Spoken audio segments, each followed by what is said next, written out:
Happy Valentine's Day from Financial Independence 101. My name is Mike, and there's no better day to talk about love and money for the love of money, for love and money. And today I want to talk to you about relationships and money, and talk about marriage and sadly divorce, maybe how to avoid it.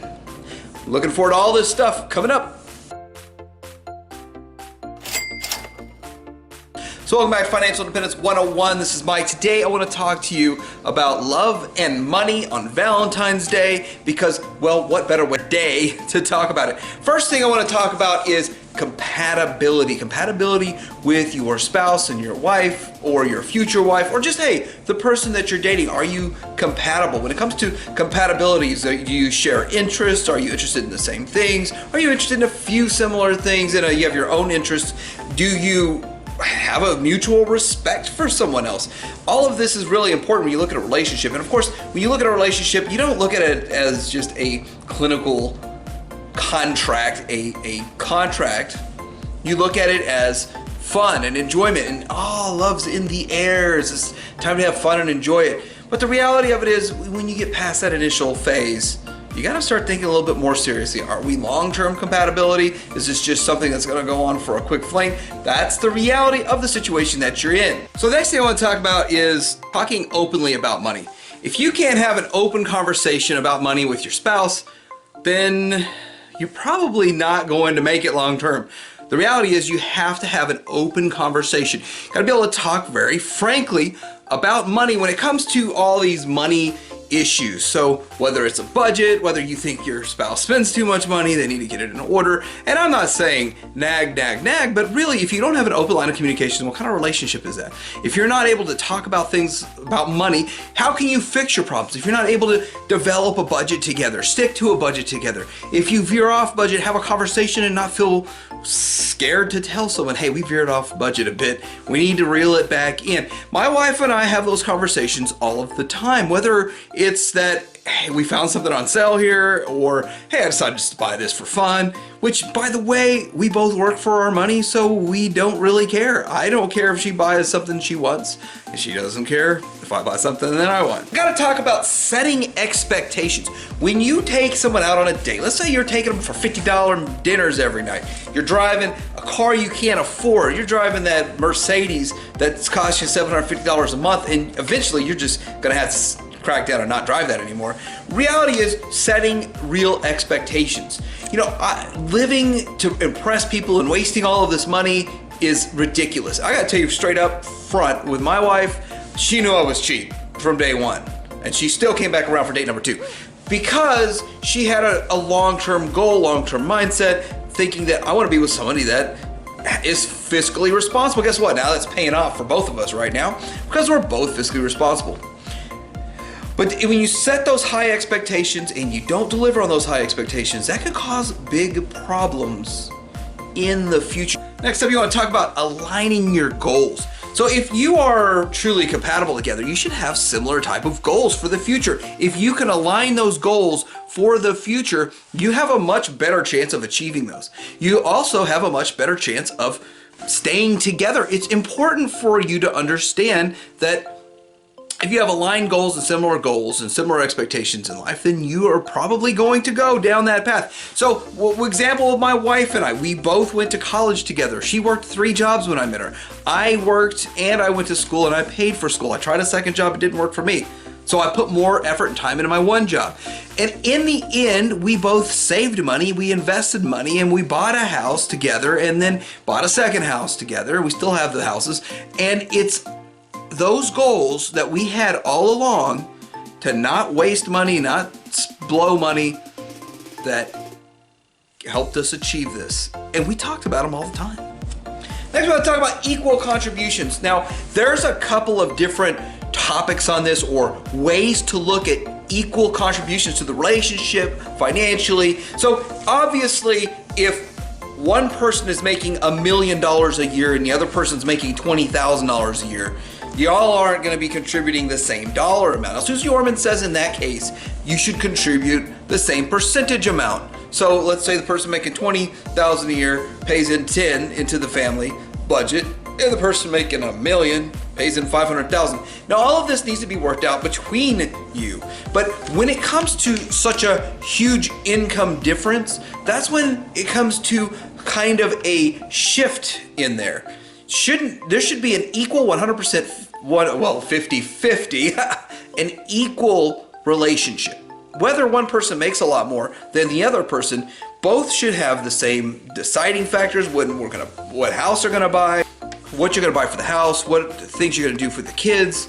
All of those things should be factored in 50-50, whether or not the other person makes more or less. And that can be a big problem and a point of contention in relationships. And those things need to be ironed out and those facts need to be put down, because I can see that being a big problem. Now, my wife and I had years where she made more, I made more, depending on how well our businesses did. But the reality of it is we still look at everything as 50-50. We still look at every decision as 50-50. Her input is as important as mine. Okay, her input's more important than mine.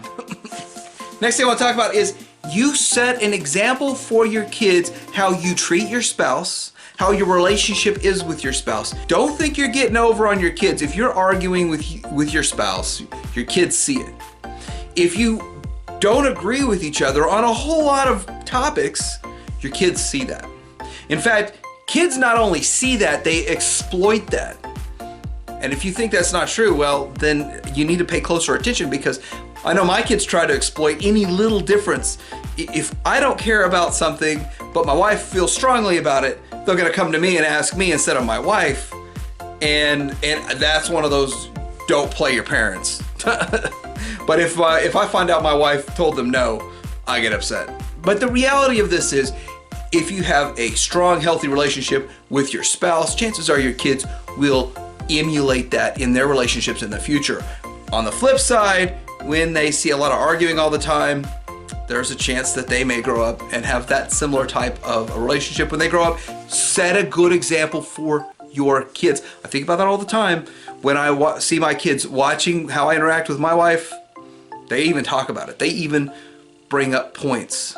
Next thing I want to talk about. So I never got a prenuptial agreement. So prenups are a big deal for people who are trying to protect their assets. Now, I think when I got married, I had $70,000 or $100,000.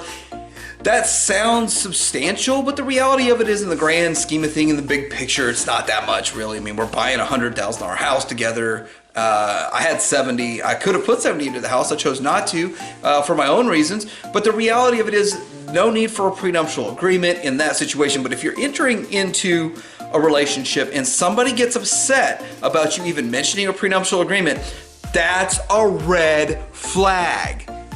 Nobody at all in their right mind should get mad if somebody says, hey, I love you, I want to get married, but here's a prenuptial agreement.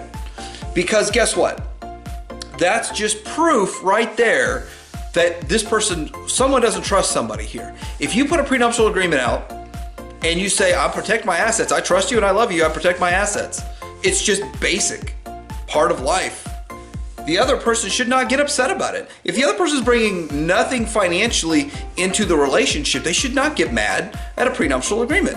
Now, what's going on during the relationship is a big deal, but a prenuptial agreement for a lot of situations is an actual necessity.